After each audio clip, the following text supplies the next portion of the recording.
नमस्कार, मी डॉक्टर अमृता कुलकर्णी। आजकाल vitamin deficiencies खूप कॉमन झालेल्या आहेत आणि जसं मी तुम्हाला म्हणाले की प्रत्येक व्हिडिओमध्ये मी सांगत असते की काही कॉमन समस्यांवर जेव्हा ॲज अ डॉक्टर मी बघते की B12 डेफिशियन्सी खूप कॉमन आहे किंवा बी डेफिशियन्सी कॉमन आहे, rather vitamin D deficiency common आहे। विटॅमिन्स आणि मिनरल्स तसं बघायला गेलं तर मायक्रो न्यूट्रियंट्स आहेत। म्हणजे काय तर न्यूट्रियंट्समध्ये दोन प्रकार असतात, मॅक्रो न्यूट्रियंट आणि मायक्रो न्यूट्रियंट। मॅक्रो न्यूट्रियंट म्हणजे काय, ज्यांची शरीराला सगळ्यात जास्त गरज असते, म्हणजे ते तीन येतात, प्रोटीन, कार्बोहायड्रेट्स आणि फॅट्स। आणि मायक्रो न्यूट्रियंट म्हणजे काय, ज्यांची गरज शरीराला कमीत कमी असते, मग त्यामध्ये येतात विटॅमिन्स आणि मिनरल्स। मग एवढी जर गरज कमी आहे, मायक्रो न्यूट्रियंट आहेत, तरी सुद्धा डेफिशियन्सीज का होतात याचं कारण म्हणजे काय तर आता आपण स्ट्रेस म्हणू शकतो एक कारण, किंवा डायजेशन पुअर आहे, किंवा हे सगळेच जे काय म्हणजे ग्लोबलायझेशन होण्यासाठी जे रिझन्स आहेत बेसिकली, तर हे सगळे फॉल्टी लाईफस्टाईल किंवा फॉल्टी डाएट हॅबिट्स या सगळ्यामुळे काय होतं की कुठे ना कुठेतरी आपल्या बॉडीवर त्याचा परिणाम होतो। आणि यामुळेच या विटॅमिन डेफिशियन्सी ज्या आहेत या कॉमनली सध्या आपल्याला बघायला मिळतात।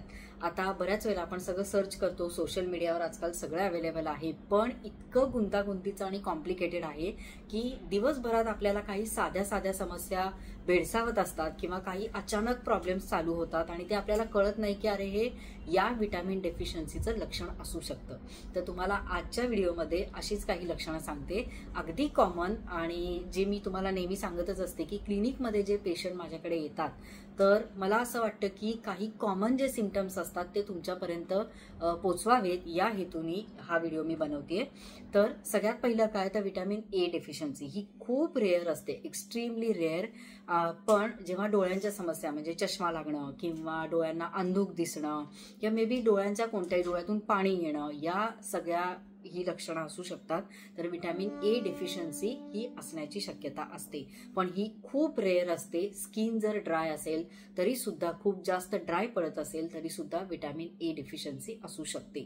आता सगळ्यात शेवटी मी सांगणार आहे, व्हिडिओ शेवटपर्यंत बघा, कारण या सगळ्या विटॅमिन डेफिशियन्सीवर उपाय काय, डाएट काय घेतलं पाहिजे हे मी सगळ्यात शेवटी सांगणारच आहे।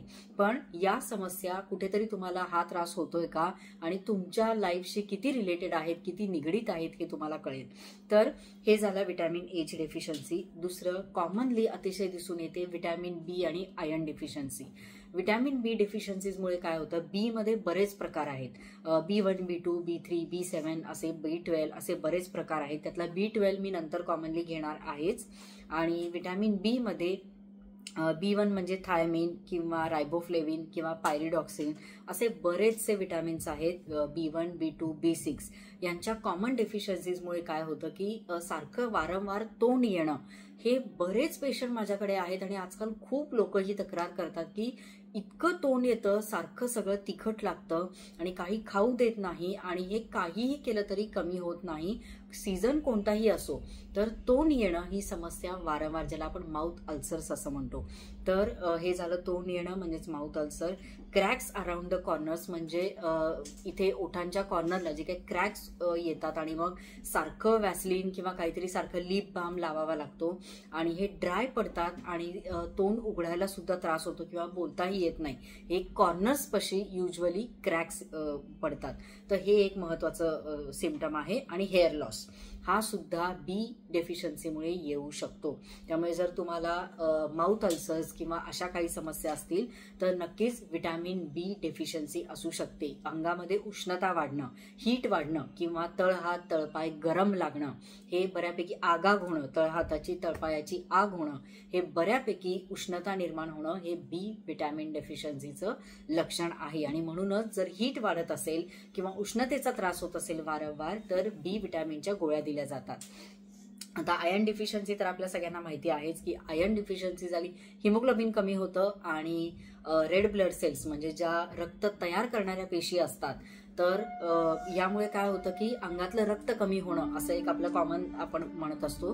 तर तेच म्हणजे आयर्न डेफिशियन्सी, ज्याला आपण ॲनिमिया असं डॉक्टरी भाषेमध्ये म्हणतो. आणि यामुळे प्रचंड थकवा येणं, हिमोग्लोबिन कमी होणं, केस गळणं, हातपाय दुखणं यासारख्या सगळ्या गोष्टी यामध्ये दिसून येतात. तर हे झालं व्हिटॅमिन बी डेफिशियन्सी आणि आयर्न डेफिशियन्सी. नेक्स्ट जे आहे ते म्हणजे व्हिटॅमिन सी. लॉकडाऊनच्या काळामध्ये आपण व्हिटॅमिन सीचा खूप उदो केलेला होता की अरे इम्युनिटी वाढली पाहिजे आणि व्हिटॅमिन सी घेतलं गेलं पाहिजे.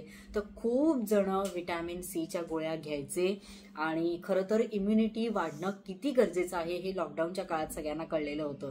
तर व्हिटॅमिन सी बेसिकली आपल्याला फक्त एवढंच माहिती आहे की इम्युनिटी वाढवतं, पण अपार्ट फ्रॉम दॅट ब्रश करताना हिरड्यांमधून रक्त येणं, ज्याला ब्लिडिंग गम्स असं म्हणतात, तर हा सुद्धा एक कॉमन सिम्पटम आहे जर तुम्हाला व्हिटॅमिन सी ची डेफिशियन्सी असेल. त्यामुळे बरेच लोक तक्रार करतात, बरेच पेशंट तक्रार करतात की ब्रश करताना हिरड्यांमधून रक्त येतं. तर हा व्हिटॅमिन सीचा एक कॉमन सिम्पटम आहे. आणि अपार्ट फ्रॉम दॅट इम्युनिटी कमी होणं तर आहेच आहे. यानंतर ड्राय स्किन किंवा जखम लवकर भरून येत नाही. एखादी जखम झाली, खेळताना काही लागलं, तुम्ही पडलात, तर ते लवकर भरून येत नाही. याचं कारण व्हिटॅमिन सी डेफिशियन्सी असू शकते. ड्राय स्किन हा तर अजून एक मुद्दा आहेच आहे. आणि हे सगळे सिम्पटम्स तुम्हाला व्हिटॅमिन सी डेफिशियन्सीमुळे दिसू शकतात. आणि इम्युनिटी कमी होणं म्हणजे नेमकं काय, कसं ओळखायचं की इम्युनिटी कमी झाली आहे? तर सीझन बदलला की वारंवार तुम्हाला जर सर्दी, ताप, खोकला यासारखे आजार होत असतील आणि वारंवार तुम्ही आजारी पडत असाल तर इम्युनिटी कमी झालेली आहे, हे लक्षात घेणं महत्वाचं आहे. आणि त्यासाठी व्हिटॅमिन सी तुम्ही तुमच्या डॉक्टरांच्या सल्ल्याने चालू करू शकता. इथे मला एक महत्वाचं वाक्य नमूद करायचं आहे की व्हिटॅमिन आणि मिनरल्स या डेफिशियन्सीज खूप रेअर असतात. त्यामुळे जर तुम्ही ब्लड टेस्ट करून तुम्हाला डिटेक्ट झाल्या तरच तुम्ही सप्लिमेंट्स घेऊ शकता. अदरवाईज प्रत्येक गोष्टीला सप्लिमेंट्स घेण्याची गरज नाही. कारण मी बरेच लोक असे बघितलेत की मल्टीव्हिटॅमिन, बी विटॅमिन, सी विटॅमिन गरज नसताना सुद्धा घेत राहतात. डेफिशियन्सी असेल तरच घ्या, अदरवाईज तुम्ही डाएटमधून कव्हर करू शकता. कारण मी सुरुवातीलाच सांगितलं की हे मायक्रो न्यूट्रिएंट्स आहेत, त्यामुळे याची गरज शरीराला अतिशय कमी असते. डेफिशियन्सीज या रेअर असतात, पण आजकाल आपल्याला त्या खूप जास्त दिसू लागल्यात. कारण फॉल्टी डाएट हॅबिट्स, की आपण डाएटमध्ये घेतच नाही काही, किंवा जे महत्वाचं आहे ते आपण डाएटमधून वगळतो आणि जंक फूड हे जास्तीत जास्त घेतो. तर हे झालं व्हिटॅमिन सी बद्दल. आता व्हिटॅमिन बी12, अगदी आपण काय म्हणावं की ऊत यावं इतपत व्हिटॅमिन बी12 डेफिशियन्सीचे पेशंट आजकाल खूप दिसत आहेत. आणि याचं महत्वाचं कारण, आता यावर मी एक डिटेल व्हिडिओ बनवलेला आहे, सेपरेट व्हिडिओ बनवलेला आहे की व्हिटॅमिन बी12ची डेफिशियन्सी का होते, त्याची लक्षणं काय आहेत आणि त्यासाठी डाएटमध्ये काय घ्यावं. पण तरी सुद्धा शॉर्टमध्ये सांगते. हातपाय दुखतात, कायम थकवा येतो, प्रचंड थकवा, कायम झोपून राहावंसं वाटतं, कामामध्ये लक्ष लागत नाही, स्मरणशक्ती कमी होते, हे सगळं जे काय आहे हे बी12ची लक्षणं आहेत. आणि नक्कीच वजन वाढणं हे सुद्धा बी12चं लक्षण आहे डेफिशियन्सीचं. त्यामुळे तुम्ही बी12चा व्हिडिओ नक्की बघा आणि त्यासाठी तुम्हाला आपलं चॅनल सबस्क्राईब करावं लागेल. तुम्हाला सगळे व्हिडिओ बघायला मिळतील. बी12च्या व्हिडिओमध्ये मी सगळं डिटेल सांगितलेलं आहे, मुद्दाम यावर सेपरेट व्हिडिओ बनवलेला आहे. कारण आजकाल हे पेशंट खूप दिसतात आणि डेफिशियन्सीज खूप कॉमन आहेत. त्यामुळे यावर डाएट काय घ्यायचं, इंजेक्शन्स घ्यायचे का, गोळ्या घ्यायच्या का, हे कशामुळे वाढतं, नॉनव्हेज खाल्ल्यामुळे वाढतं का, किंवा जे व्हेजिटेरियन आहेत त्यांच्यामध्येच डेफिशियन्सी दिसून येते का, या सगळ्या प्रश्नांची उत्तरं तुम्हाला त्या व्हिडिओमध्ये मिळतील. तर व्हिडिओ बघायला विसरू नका, त्यासाठी चॅनल पटकन सबस्क्राईब करा. तर हे झालं बी12. आणि सगळ्यात शेवटचं vitamin D. Vitamin D deficiency सुद्धा आजकाल खूप दिसून येते आणि त्यासोबत मिनरल आहे ते म्हणजे कॅल्शियम. अर्थात आता व्हिटॅमिन डी आणि कॅल्शियम हे कसं रिलेटेड आहे, तर कॅल्शियम ॲब्झॉर्ब करण्यासाठी आपल्याला व्हिटॅमिन डी ची गरज असते. आणि जर तुम्ही आजकाल बघितलं असेल की कॅल्शियम, आजकाल डॉक्टर काय सांगतात की कॅल्शियम जर तुम्हाला टेस्ट करायचं असेल ब्लड मधलं कॅल्शियम, तर त्याबरोबर आपल्याला व्हिटॅमिन डी सुद्धा टेस्ट करणं, ब्लड टेस्ट करणं हे गरजेचं असतं. कारण व्हिटॅमिन डी कमी असेल, कॅल्शियम बॉडीमध्ये ॲब्झॉर्बच होऊ शकत नाही. आणि म्हणूनच आपल्याला सगळ्यांना माहिती आहे व्हिटॅमिन डी हे सनशाईन व्हिटॅमिन आहे, म्हणजे ते कोवळ्या उन्हामध्ये बसल्यानंतर मिळतं. पण आता थंडीच्या दिवसामध्ये किंवा पावसाळ्यामध्ये हे व्हिटॅमिन कसं मिळवायचं, तर तुम्ही सगळेच व्हिटॅमिन अर्थातच दूध आणि दुधाचे पदार्थ तर आहेच, व्हिटॅमिन डी हे त्यामधून मिळतंच, त्यामुळे तुम्ही ते घेऊ शकता, पालेभाज्या घेऊ शकता.